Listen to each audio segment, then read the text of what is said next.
what would be the next 3 steps they should take after listening or watching to this in life? Right, so mentally, you have to be ready to find your peace of mind. So you can start counting your blessings, start appreciating what you have, and enjoy the flow of happy money. So when money comes in, you can say, thank you for the money given to me. When you pay for the bills, thank you, I have enough abundance so I can pay the bills. And start blessing people that you're giving money to. So by doing that, you can find your peace of mind in whatever you do. And I think that's the basic. That's number 1. That's the base. And also, secondly, you have to start figuring out your inventory, what you have and who you are. What type of inventory? Both emotional and also your gift. I never knew I could write until I was 33. Really? My parents were so surprised, and my brother and sister. And many of my friends were so surprised that I became an author. And I was the one who got surprised most, by the way. Yeah. So I didn't know until I started writing. So I'm sure you have some kind of gifts buried in you, and you have to multiply them because only single gift is not taking you far. But if you can multiply your gifts of speaking, for example, and also listening, and the sense of humor, and the care, generosity, if you combine all of them, you become so unique. Yes. So once you become so unique, people start just coming to you because you're more attractive. Right. Yeah, so...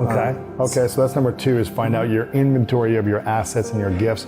And I'm also assuming your inventory of like how much money you have, your investments, what you... But it's not so important. Okay. Because if you are not making much, it's not right. Right? What skills do you have? Yeah. Skills, Right. So if your net asset is less than $300,000, don't worry about investing. I think you should invest in yourself. Invest in you. And take your friends out for dinner, because it's going to pay more dividend. So be generous with your energy, your time, your gifts. Yes. And then the third step would be start getting support from everybody. You know, I have, say, for example, more than 10,000 people sending me money every month as a form of subscription online salon. Yes. So, and I haven't promised anything to do for them. So it's just a love money. So Which is what type of money? Love money. Love money. Yeah. So 10,000 people pay you money every month just because they love you. Yeah. $10. That's how I feel. So I have enough trust from people. So the happy money, so almost like is given in my custody, so I can help other people. That's cool. So if you start getting fan clubs or cheer supporters, so you can start with 5 people, and you can start having 10 people, 30 people. So the next economy will be very interesting because a lot of people support one another. So instead of working for one big company, say I have 300 people supporting me. Right. Say, and you can increase your monthly support money, say $100 per month. You know, if I get a support from 30 people, $100 a month, that's $3,000. Right. And if you get 50 people who are supporting you with $100, you already have a $5,000 income. So whatever you do, you don't have to be the next entrepreneur of the world.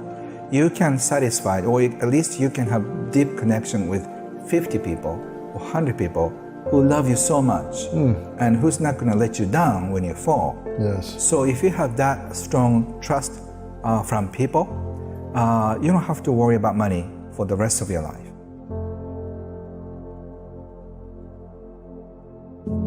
Financial goals people come up with, it's because they want to feel safe.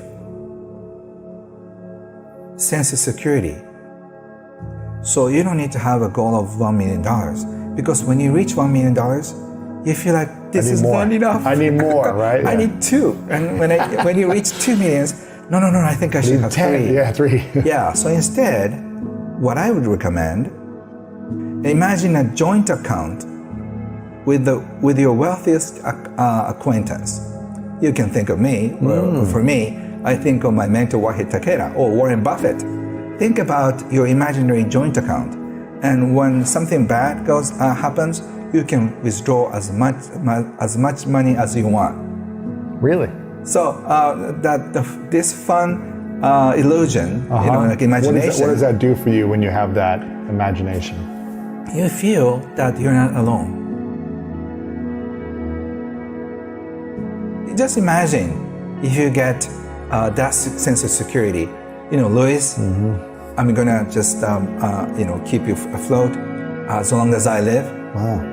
And so go for it. Okay. I'll text you if I need you, Cam. Yeah. So if you get an endorsement from wealthy people like that, that's cool. You don't have to worry about it. Just so imagine. How does someone get an endorsement from someone who has a lot of money like that?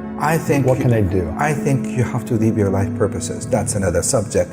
But if you are living your life purpose, a lot of people support you.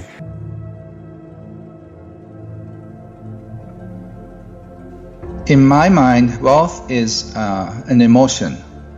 It doesn't really matter how much you have, how much you make. Because I've interviewed over the course of my career, I've interviewed many millionaires and billionaires, and some of them are very unhappy and very upset with everything. And also among the people who are struggling with life, there are also happy people and unhappy people. So I think wealth is an attitude. If you feel like you're so happy and so content with what you have, you are already wealthy. But if you have to struggle every day and you cannot find happiness either in your business or in personal life, I think you're not wealthy, even if you have billions in your bank account. The people with radiance of appreciation often attracts more people and more opportunities. So this is not a new age or a spiritual thing. It's a practice to appreciate more. So what you appreciate appreciates. What should we be thinking about instead of like, I want to make $1 million? Should we be reframing that in a different way? First of all, you really have to figure out what you want in your life. So do you want to be a happy person or do you want to be a wealthy person?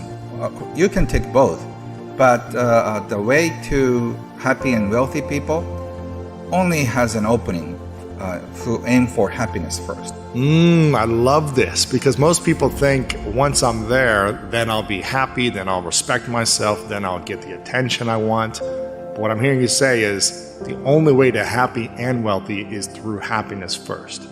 Yes. And then if you're lucky, or if it's your destiny, I would say, you may be rewarded with money. Money is the end result of what we get after serving the world. So instead of focusing on what you get, you have to really focus on what you give. And our life is in the middle of giving and receiving. So unless we receive well, unless we give well, we can receive. So we are in this cycle of appreciation or resentment. Either cycle you're in, your life exists.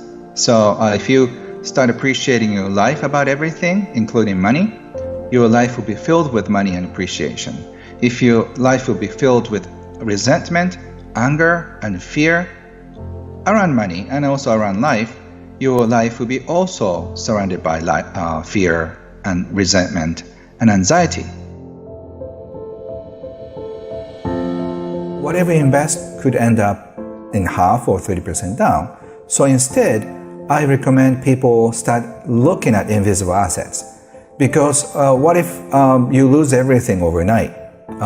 If you have gold, what if the government tries to take away to pay all the bills and stuff, which is really happening in China, by the way. Really? So if that happens, I guess you have to be prepared for unthinkable situations.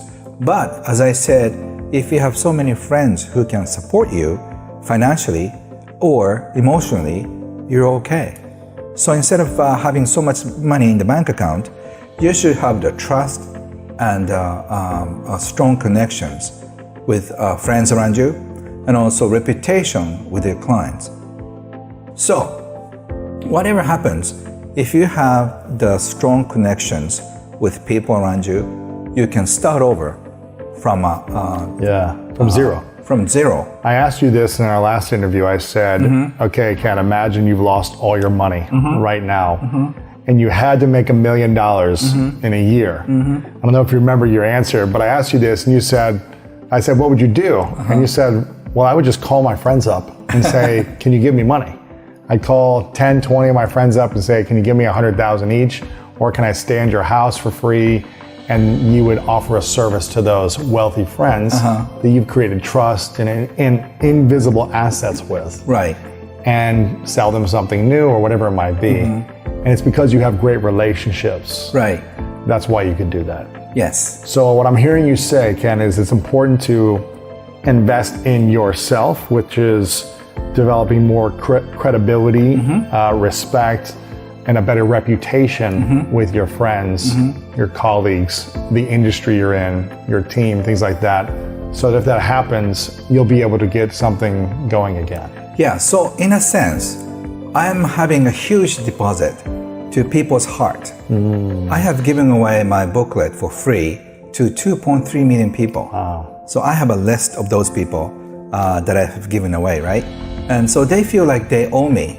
That's why they're buying my books and courses. So I have a huge sort of invisible asset and trust already saved up. And I've been giving away for so many things for the past 20 years.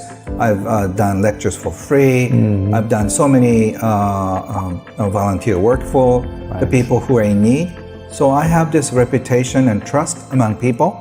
So in the next situation, so whatever happens, I can say, I'm going to talk about the next situation and how we can build our assets in the new currency system, new financial system. A lot of people want to listen to me. So I have built enough credibility. So that's why I'm not afraid of going bankrupt. Because if I go bankrupt, I can say the joy of bankruptcy.